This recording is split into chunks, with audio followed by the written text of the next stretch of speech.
Hi, welcome to my podcast, Reclaim. I am your host, Thaís Sky.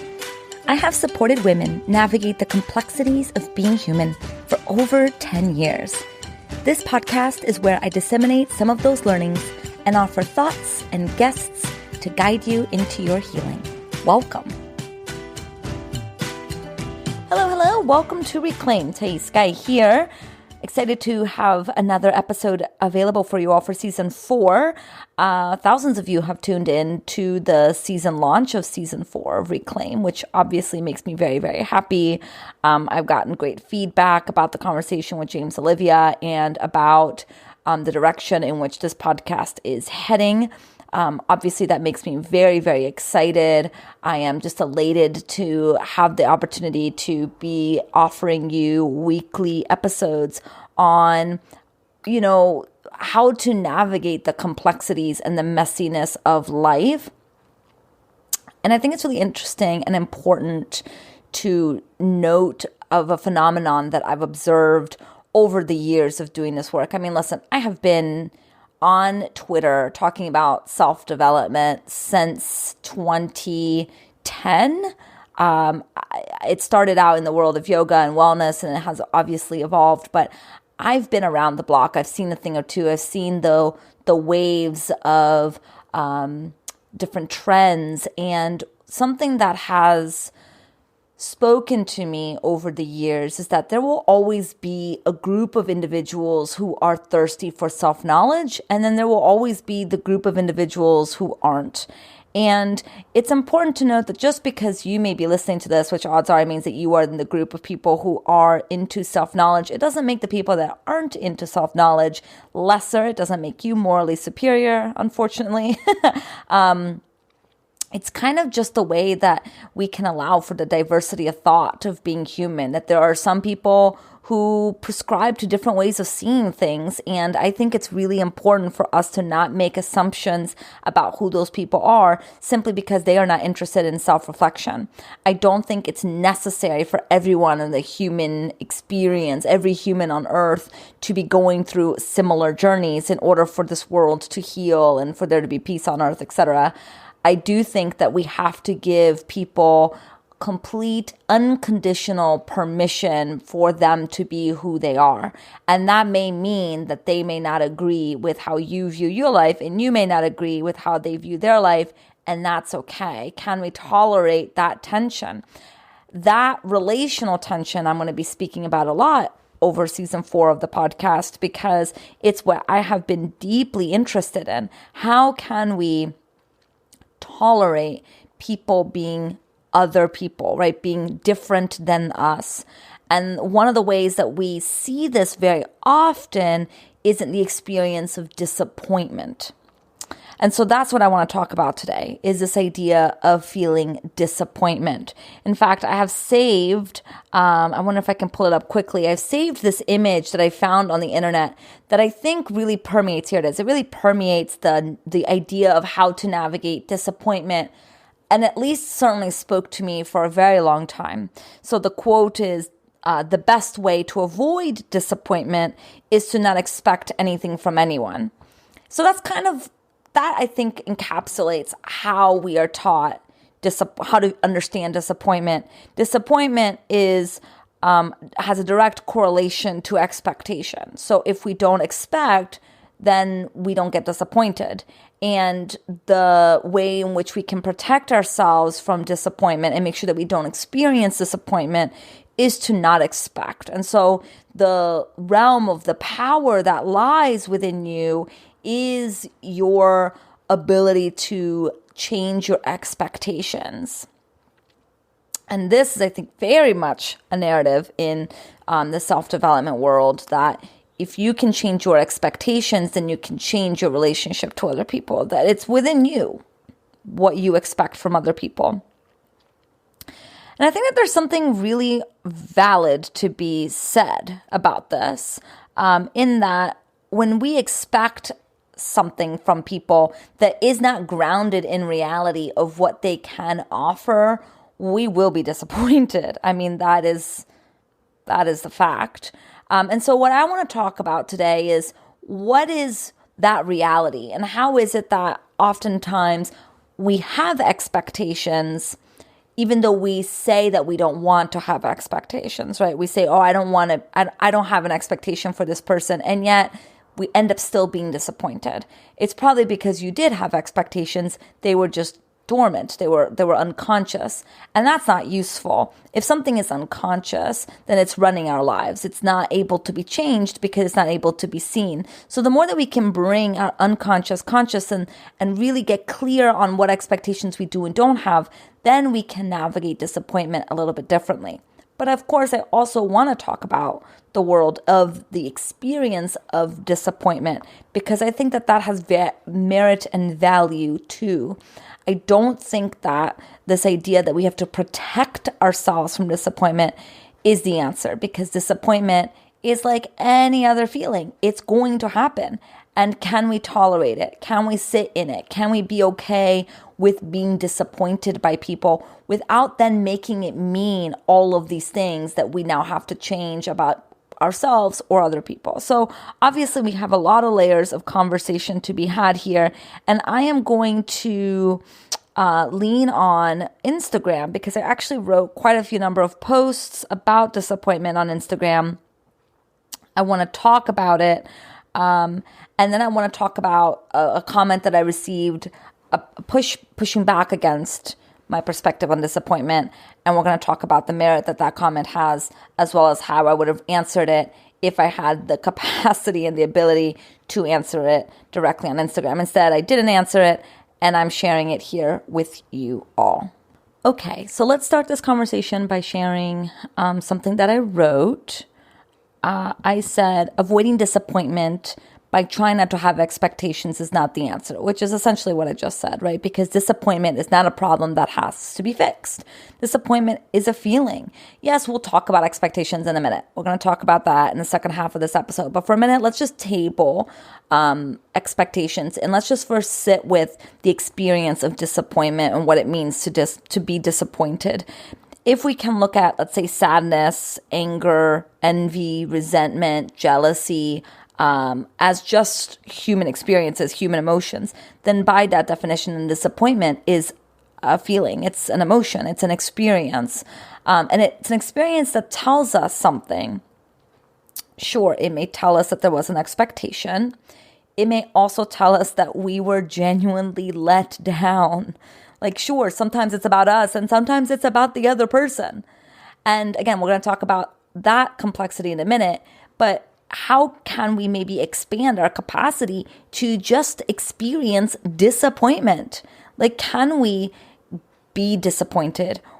It's difficult. Disappointment is a difficult feeling because unlike some other emotions, there's very little that we can actually do with disappointment to alleviate the experience of it. It really just needs to be sat with. It really just needs to be felt.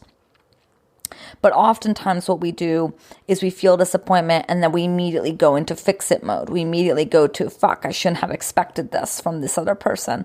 Or fuck, like, I need to change something about myself in order for this to not happen again.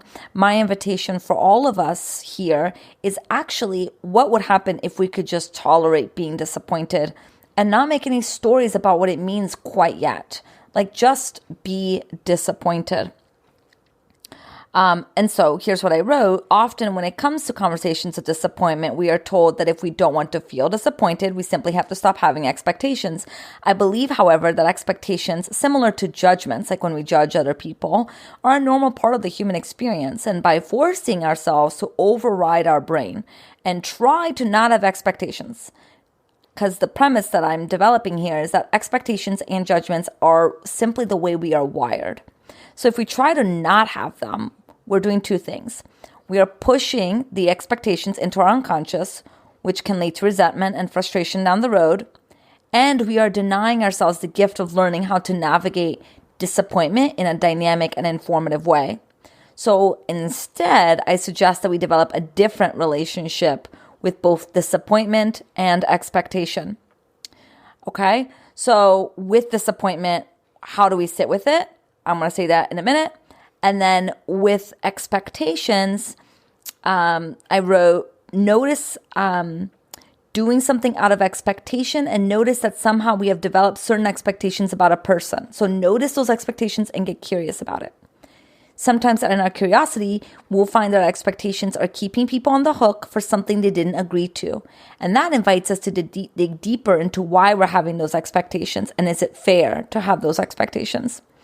And sometimes in our curiosity, we will find that our expectations are fair and valid and need to be communicated if they are to be met. Because expectations without communication is manipulative. It sets up the other person the impossible task of reading our minds. However, even if we communicate our expectations, we run the risk of being disappointed, and that can be explored too. Because disappointment doesn't mean that there's something wrong. It means that we're having a human experience.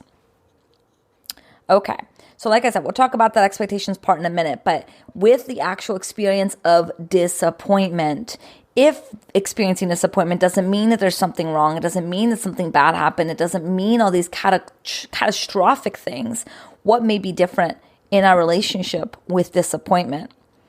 And I think, when we think about disappointment and tolerating the capacity to feel disappointment, then we have to get into the core teachings that we were given as a child about how to tolerate disappointment as children. What were we communicated as children about disappointment? What did our family do? What did our friends do? What did the people around us do? Our caregivers, our teachers? How did they help us navigate disappointment? Were they able to say to you, I know you're feeling disappointed. I know you really wanted this. It's really, really valid that you were disappointed. Or did they try to make you feel better immediately? Or did they try to tell you, this is what you get for expecting something from other people and to not expect things from others? How we were taught to be with disappointment, how we saw our caregivers deal with their disappointment tells us a lot about how we now understand disappointment. Now, one of the ways in which we morph our relationship with disappointment, or we try to manage our relationship with disappointment, is by being intensely interested in not disappointing others. Oftentimes, being afraid of disappointing others is a way that we defend against feeling disappointed by others. Let me say that again.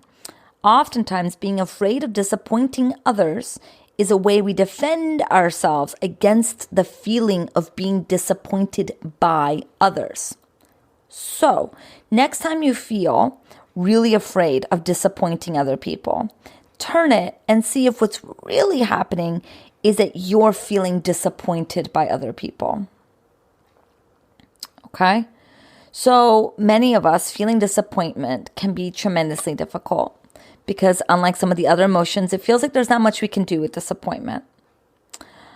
And so we try to make sense of what it is that we are feeling. And we tend to do this by punishing ourselves with narratives like, if we just didn't expect anything from others, we wouldn't be disappointed, as if feeling disappointment was our fault, rather than A, just a part of being human, and B, a really normal part of any relationship. So we do this by convincing ourselves that the reason we feel disappointed is because we depended on others. And next time we won't make this mistake, right? As if depending on others is a failing. And this gets into a whole conversation about codependency, but that's another thing for another day. The fact of the matter is we're allowed to depend on other people. We're allowed to need other people. We're allowed to be in relationship with other people. And so we tend to do this by defending against the pain of disappointment by becoming overly concerned about not disappointing others. The thing is, trying not to let anyone feel disappointed in you is literally attempting to control what you cannot control.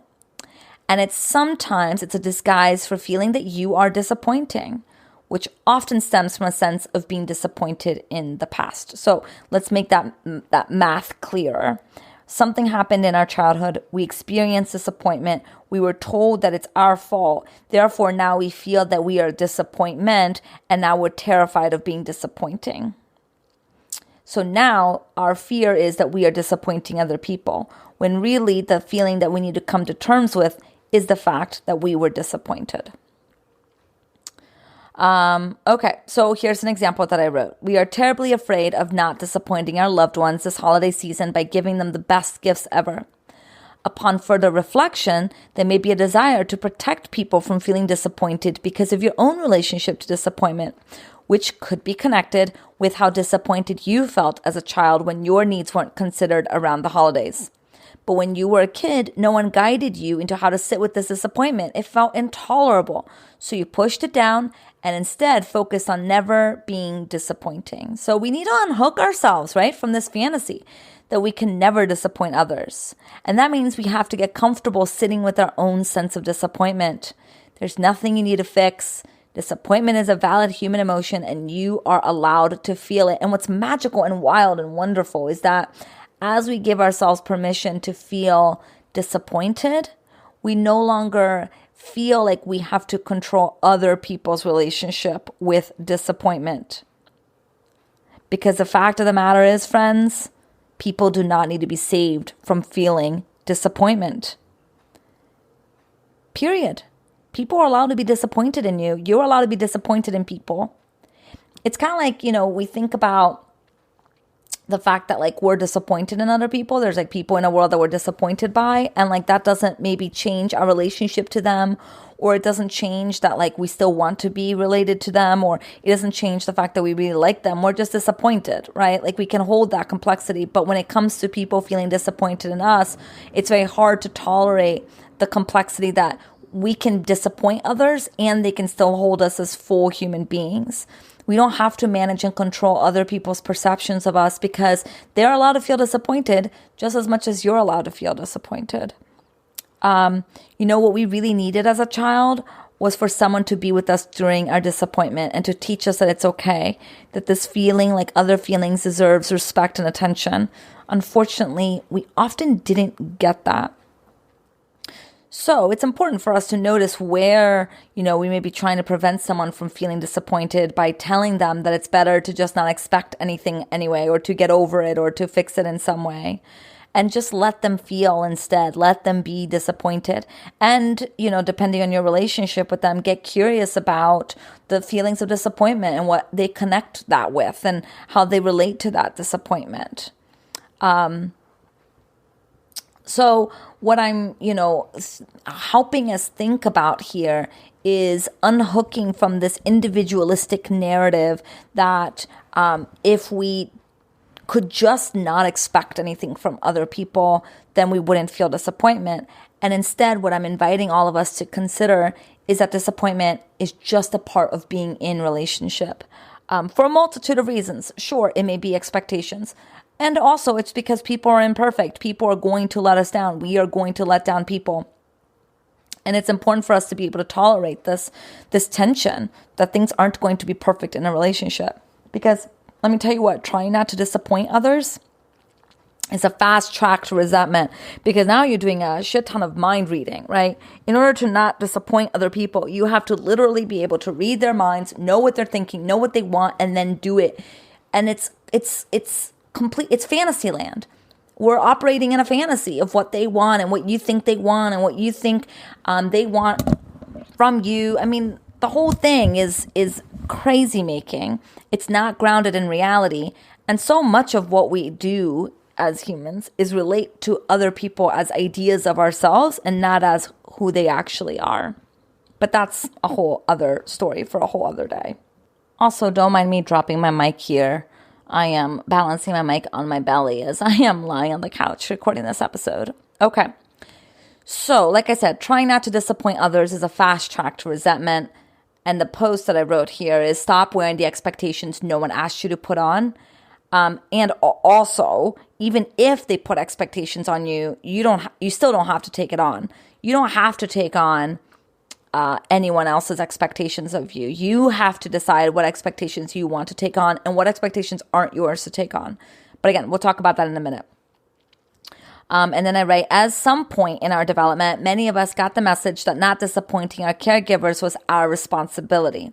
Now, while of course it's important to teach children that their behavior impacts others, it's not on children to make their parents happy, as children or as adults. As adults, it's not our responsibility to make our parents happy. So it can be difficult now to not feel responsible for other people's happiness. Many of us may feel terrified at disappointing other humans. We believe it means there's something wrong or defective about us if we do. So we take on expectations that aren't really ours to take on and act accordingly, which can lead to resentment and frustration when we don't get the same type of thoughtfulness back, right? Like, I'm doing all this work to be really thoughtful to this person so that I don't disappoint them, and then they don't do the same thing back. And now we're suddenly operating in two different worlds where this person didn't get the message that we're doing this mind reading, and now you're resentful at them for not mind reading. Yeah. So often it's our fear of disappointing others that drives us more than the actual disappointment. We don't have to take on invisible expectations, take off that burdensome weight. The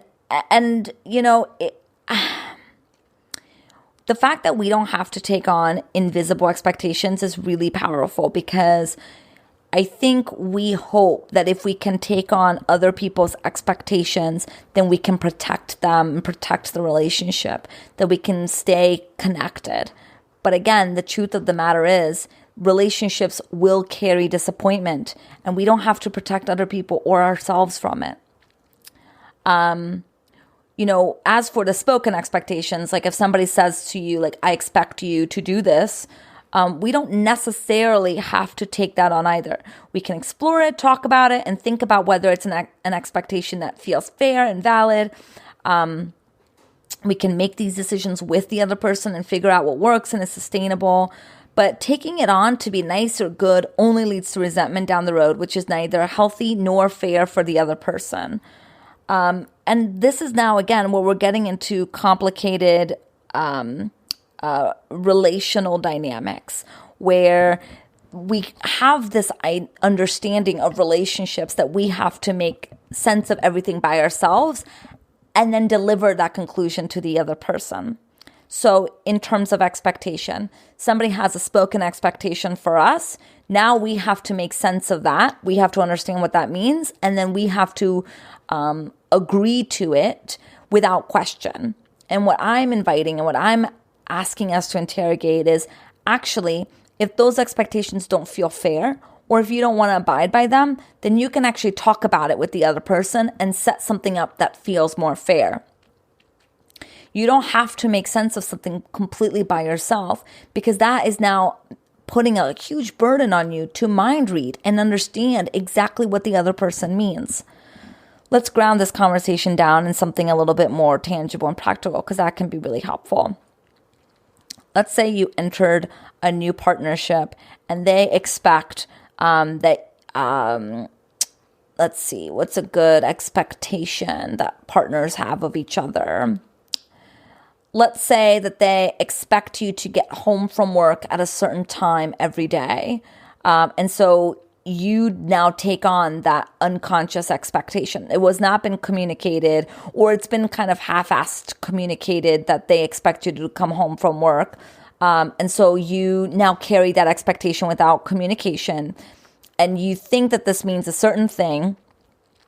Let's say you decide to go to the grocery store and get something really wonderful for your partner. You get home, you're late. Now the partner's mad at you for not coming home right away, but you thought you were doing something really nice by buying them something from the store. All of this is unconscious communication. Like, two of you aren't actually talking.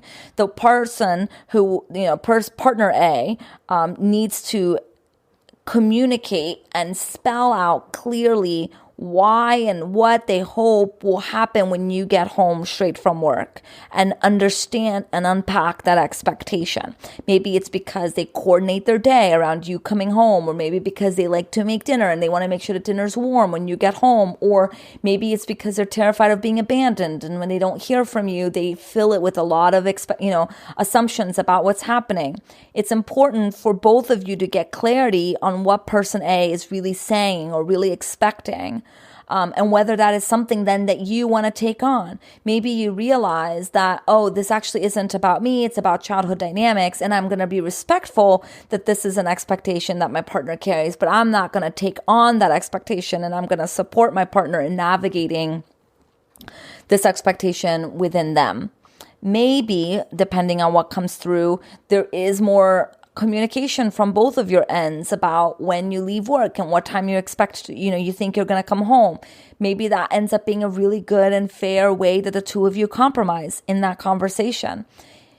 Maybe you two decide that, nothing actually needs to change. And that, being two autonomous humans means that you don't have to communicate. And maybe it means that there's some tension that is tolerable within your dynamics where you don't have to communicate when you get home from work. I mean, the two of you have to have conversations and figure this out.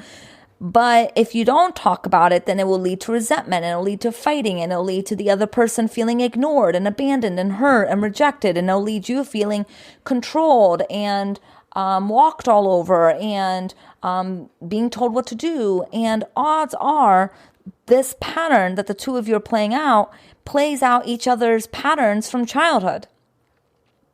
Again, another conversation for another day.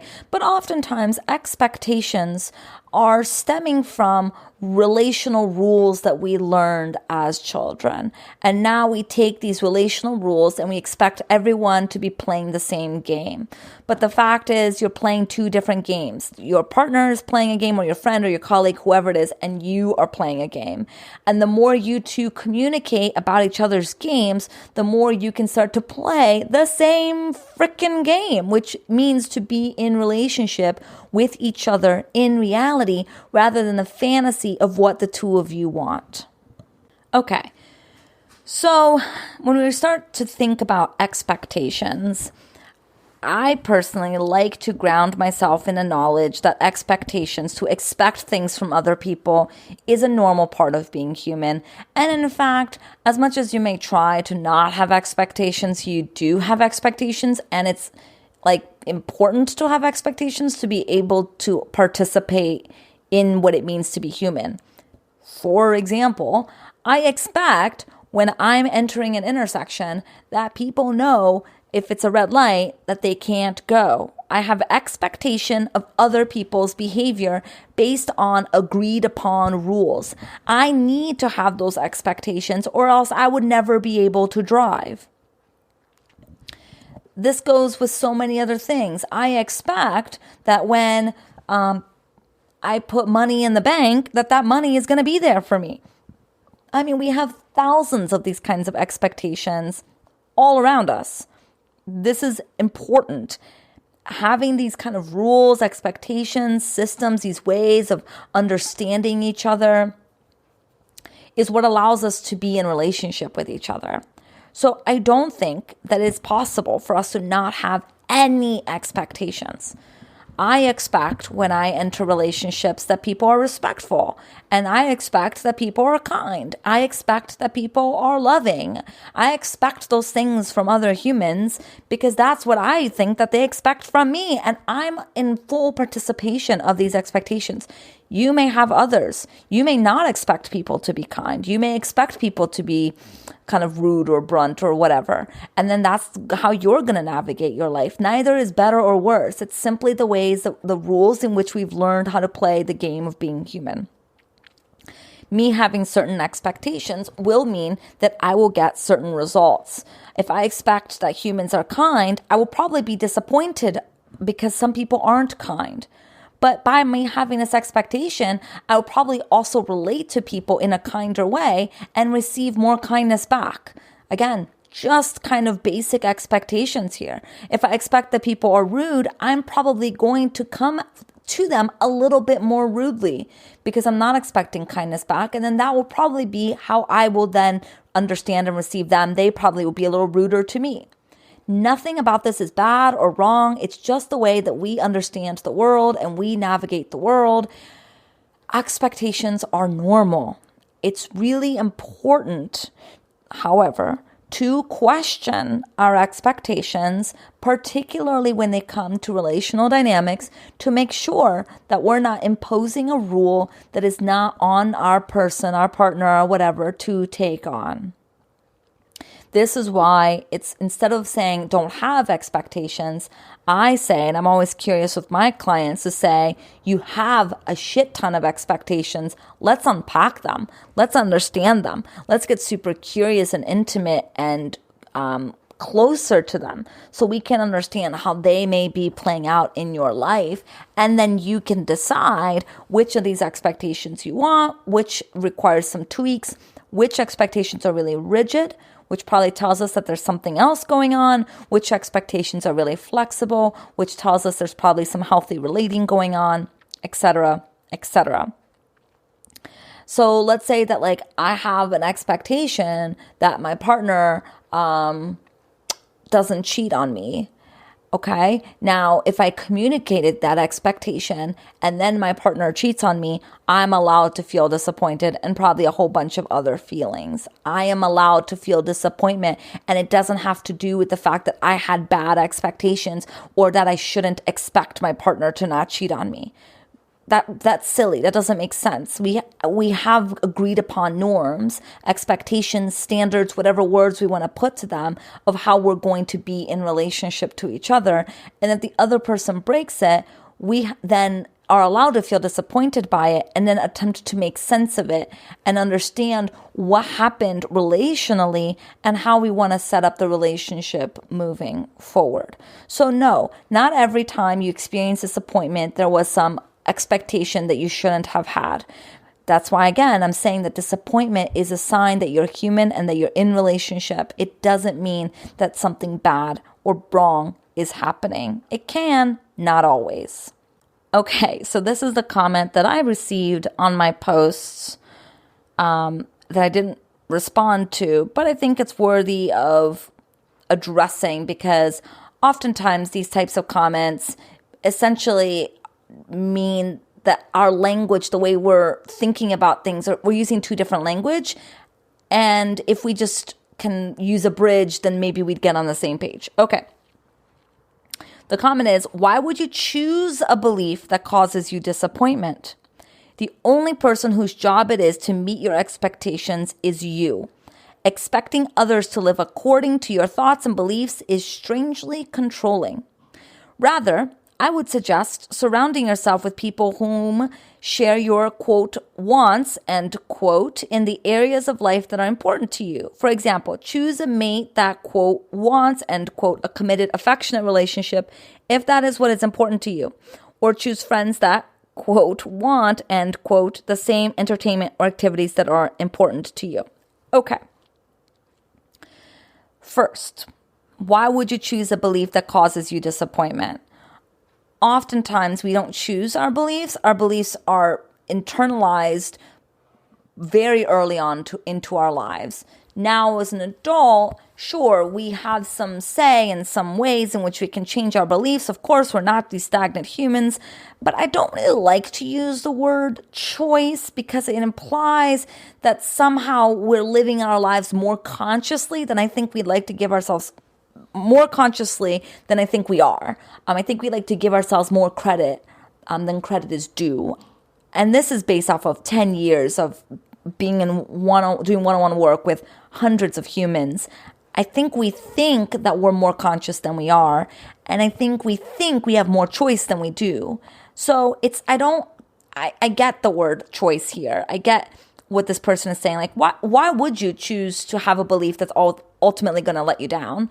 And I do think, again, that some interrogation of expectations is important to understand where it's coming from and how we may be playing out certain patterns from our childhood. But not a big fan of the word choice, really not. And again, then that implies that disappointment is a problem and that if you just chose the right beliefs, you would never be disappointed. That's just not the way it works. Okay. Then the next sentence, the only person whose job it is to meet your expectations is you.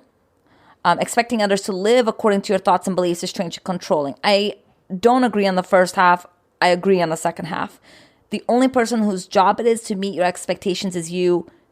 I already debunked that. You're allowed to have expectations in relationships, my friends. Like you are, Like, how can you be in a relationship with someone and not expect a damn thing from them? How has that worked? Has that worked for anybody? Like, am I crazy? I know I'm not crazy. I've been in thriving relationships. I know for a fact that there are certain expectations that are valid in relationships, but it's really important that they are communicated, especially expectations that are really, really big. If you expect monogamy, you need to talk about that. If you expect honesty, whatever honesty means, you have to talk about that and get on the same page with that. What one person may mean is honest may be something totally different than the other person. So expectations is not like, I expect you to be honest, and then that's it. We have to be in continued conversation about it. I noticed that you said that you are going to do this thing and you haven't done it. And to me, that feels dishonest. Oh, interesting. For me, that doesn't feel dishonest because I have full intentions of doing that thing, right? Like, expectations are not some destination. We are allowed to have certain expectations and then talk them through. And then our colleague or boss or friend or partner will ultimately tell us if an expectation cannot be met. And then we have to talk about it accordingly. Okay, so I don't agree that the only person whose job it is to meet your expectations is you. It's kind of the same argument that says that, like, the only person who's responsible for meeting your needs is you.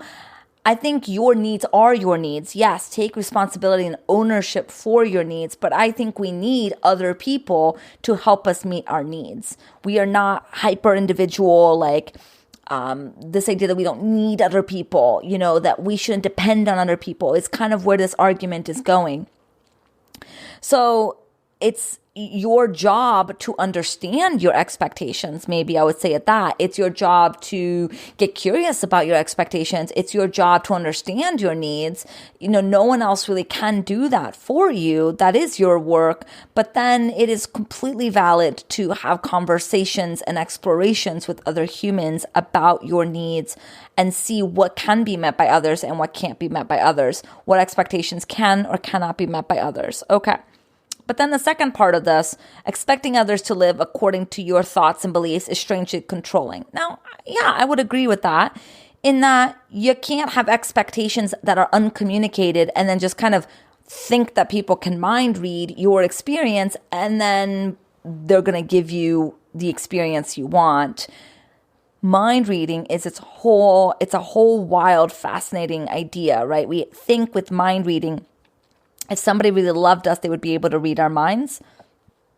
When, like, where did we get this idea? Like, it's not, if I want my partner to surprise me with flowers and I tell them, then it takes away from it because what I want is for them to want it.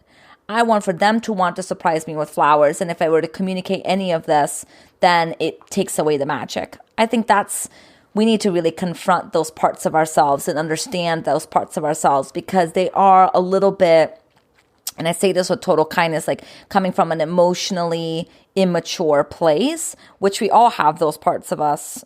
Obviously, I do as well. But we really want to interrogate that idea because we're really setting our partners up for failure in not communicating that we want them to do whatever we want them to do. Okay, so expecting others to live according to your thoughts and beliefs, yeah, it's controlling. I agree. We can't just expect things from people and then if they don't abide by it, we totally reject them or we trash them or yell at them or whatever. Like we need to understand their behavior. We need to understand our behavior. We need to come together. Everything that you're hearing me talk about, friends, in this episode is relational healing. It's how can we be in relationship with other people instead of in bubbles. Like oftentimes I think the narrative of relationship in our culture is I'm my full complete bubble. You're your own full complete bubble. I'm going to be operating off of my fantasy of your bubble. You're going to be operating out of your fantasy of my bubble. And we're somehow going to be in relationship. And what I don't often see is that it's like I'm a whole and complete bubble. You're a whole and complete bubble. But you have things that I want and I have things that you want, and we can actually be full and complete together, and we can be in discussion and conversation about all these things and figure these things out together until we can't, and then we have to sit with that disappointment and that frustration. Okay, now this whole thing, the rest of the comment, rather, I would suggest surrounding yourself with people who share your wants and, if they, choose a mate that wants a committed affection. I mean, all of that, sure, of course. But in order to surround yourself with people who share your wants, you have to communicate your wants. So yeah, okay. That doesn't seem to be the point of my post, so I am going to ignore that. So appreciate that comment. I think it offered us context in which this podcast may be supportive for all of you to be thinking about in terms of expectations and desires and wants and needs and relationship and communication. I can obviously say so much more about this. I think disappointment is something that's not discussed very often because we try to really block ourselves from experiencing it. And so because we block ourselves from experiencing disappointment, what often happens is that we go right more towards anger or resentment, and we kind of bypass disappointment. But I think that your life will be a lot more richer and nourished and fulfilled and more supportive if you gave yourself permission to let yourself be disappointed by things.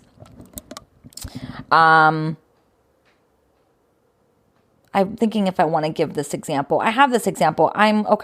So I'm currently working at a community mental health clinic. It's a psychoanalytic psychotherapy training facility.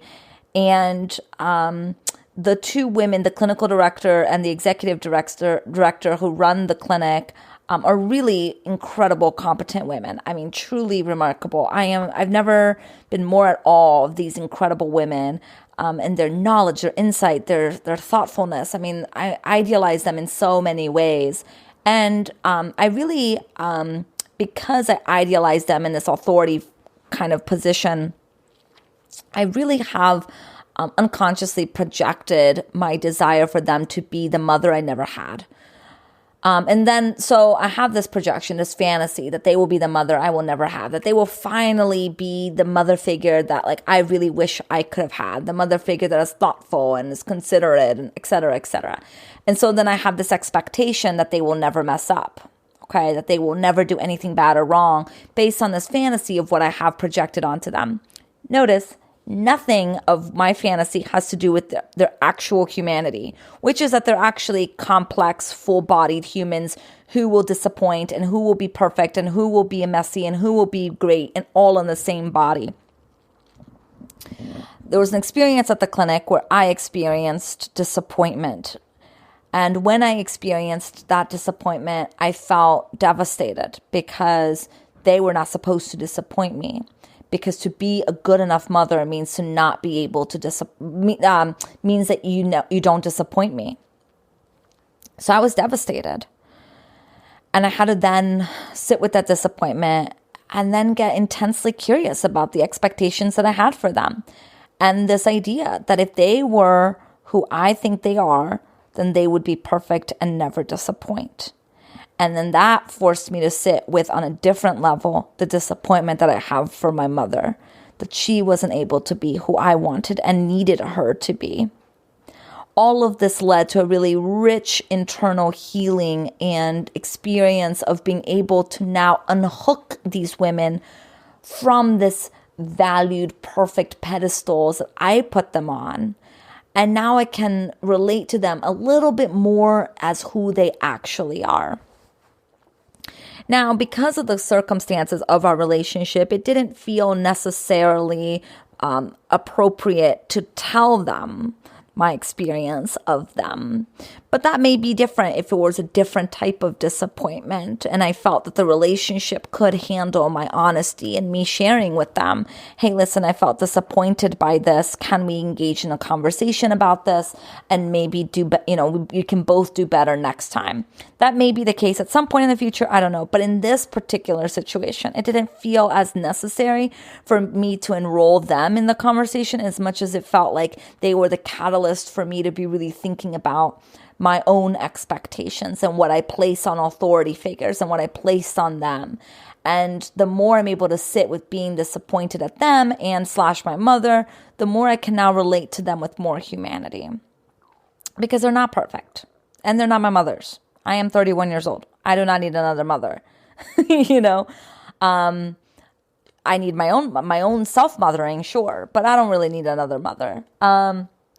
And so that's what this can do for us. This can really offer us a portal into our own healing. Whether we then relate to the other, maybe at some point I'll communicate with them my process, but I don't really need them to change right now because it was more for me. Again, in the future, that may be different. There are plenty of times when I've experienced disappointment, let's say with my partnership, and I've brought it to them and we're able to talk about it to them and figure something out together. And maybe we just had to sit with me being disappointed. And maybe there was no fixing it or moving through it in terms of doing something different.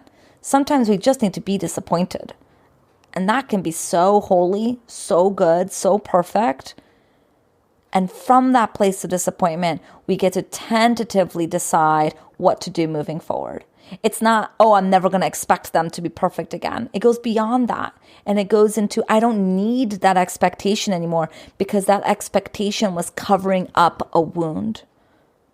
And the more I can sit with my wound, the less I need that expectation placed onto them. I still expect them to be decent and good, but I don't need to expect them to be perfect.